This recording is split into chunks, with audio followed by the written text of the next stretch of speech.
Thinking about living in Venice? Well, this iconic LA neighborhood is known for its beach atmosphere, creative energy, and artistic spirit. In this video, we'll explore Venice's distinctive neighborhoods, local amenities, and real estate options, including prices. I'll also share a secret strategy for dealing with weekend traffic congestion, something I figured out when I lived in Venice. Whether you're drawn to the beach, the bohemian influence scene, or the charming homes, Venice has a vibe all its own. If you're new here, my name is Tony, and I make videos about living in Los Angeles. I'm also a real estate broker, so if you have any questions about real estate as you're watching this video, feel free to text or call me in real time. Okay then, let's go.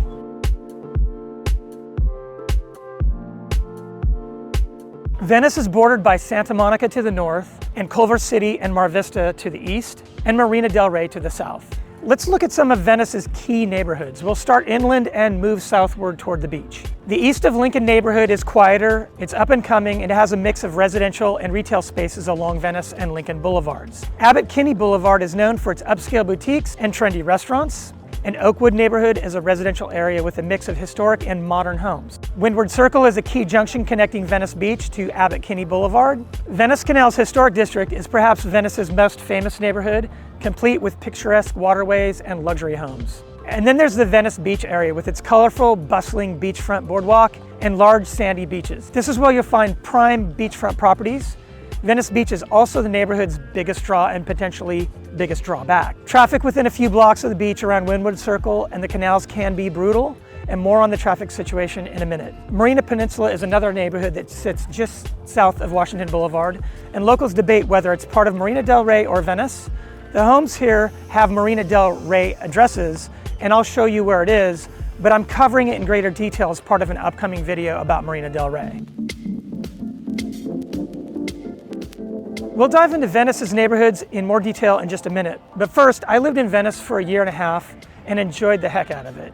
Venice has always been a little funky compared to the rest of LA. Let me explain. First, people move at a little slower pace than the rest of the city. Moving a little slower was perhaps baked in from the beginning, and I'll explain what I mean by that.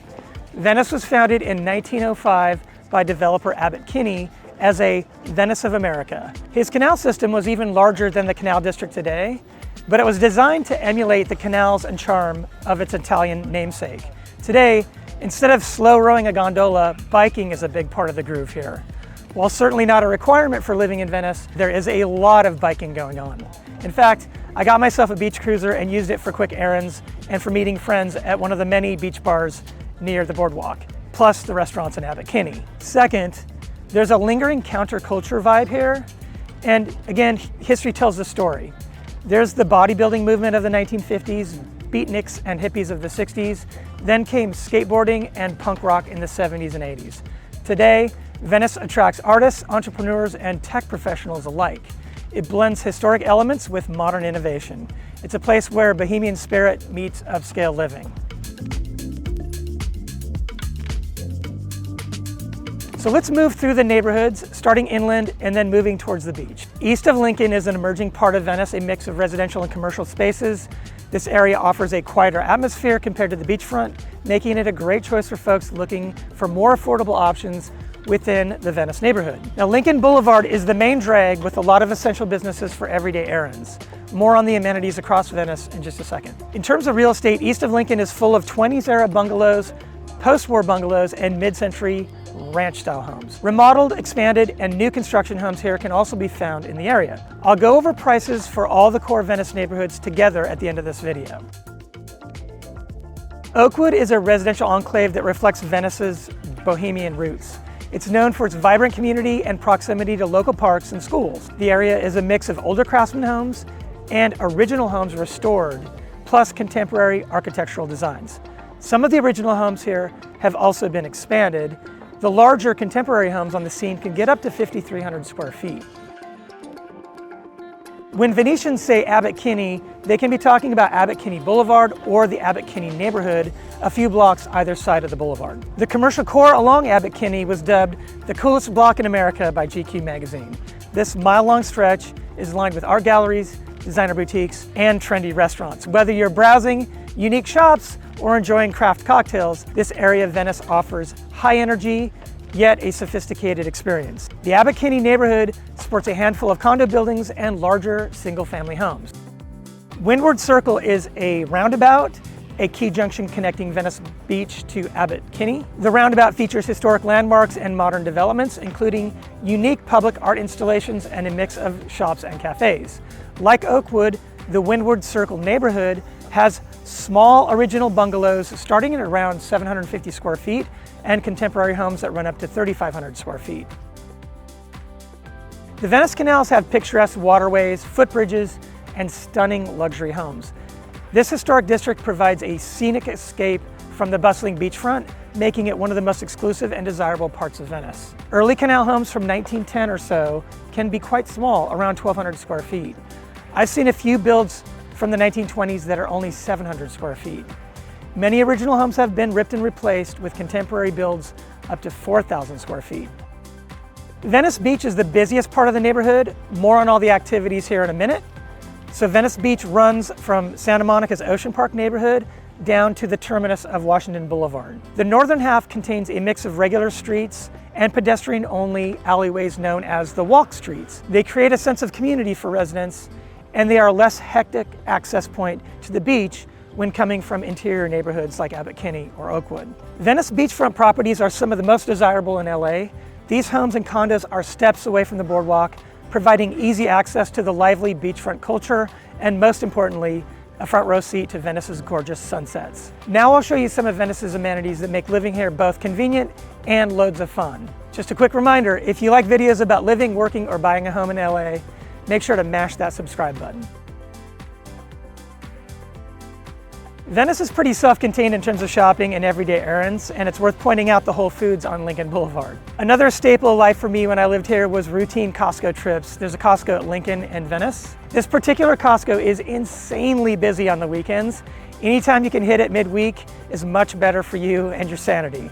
There are also health services nearby. You've got a hospital in Marina del Rey and specialists like orthopedic surgeons, dentists, physical therapists, and so on. Main Street Farmers Market in next door Ocean Park is a real gem, and Venice's proximity to LAX is great if you're a frequent traveler. When I lived here, I was doing a lot of business travel. I love flying back to LA and being so close to home instead of spending the last hour or more of my journey stuck in a cab on the 405 freeway.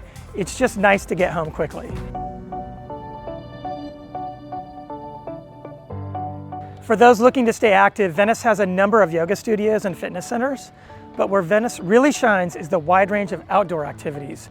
In the morning, I would recognize other runners on the beach, the same folks committed to their morning routine. I'd always laugh and wave at folks that I recognize with the hi to people who are wearing their headphones. By afternoon, street performers fill the boardwalk, garnering attention and tips from tourists. Afternoons make for great people watching.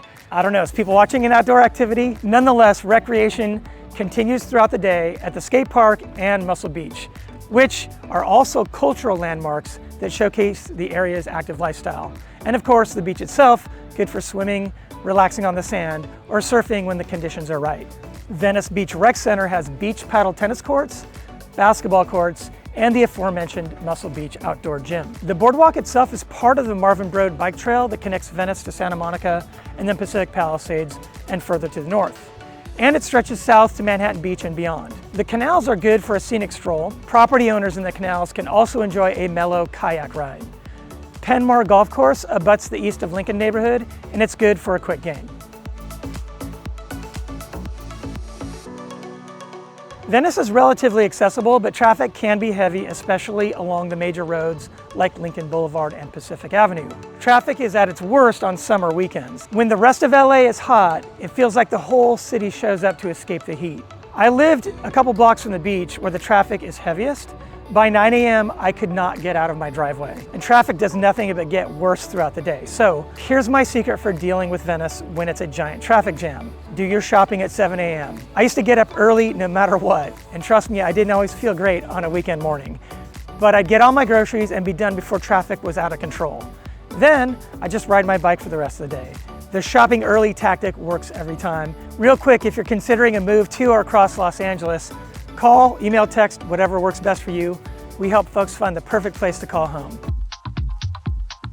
Venice attracts a mix of buyers from tech professionals working in Silicon Beach to artists, retirees, and entrepreneurs drawn to the neighborhood's creative energy. Here's what's on offer in each area, plus their prices. The east of Lincoln neighborhood offers more affordable options with single-family homes starting about $1.2 million. Oakwood's mix of historic and contemporary homes has prices starting around $1.5 million and reaching $4 million. The median price is $2.4 million. Abbot Kinney properties typically start for small condos around $1.25 million, and prices run around $4 million for larger, updated homes. I've seen properties here up to $13 million. Now, Windward Circle homes are highly desirable given their proximity to both the beach and Abbot Kinney. Prices start around $2 million and reach $5 million or more. The median price here is $2.5 million. Home prices in the canals are among the most sought after, with prices ranging from $3 million to over $8 million. $3.5 million is the median price. Venice beachfront properties command the biggest premium. Prices for condos and homes start around $3 million and reach well over $10 million. So earlier I mentioned all of the beach vibe that plays such a big role in Venice. There's lots of biking, beach bars, sun, sand, and outdoor recreation. If laid-back beach vibes sounds appealing to you, you'll also want to put Santa Monica on your short list, particularly the Ocean Park neighborhood. I cover it and everything Santa Monica on this detailed deep dive. I'm Tony Mariotti. See you in the next video.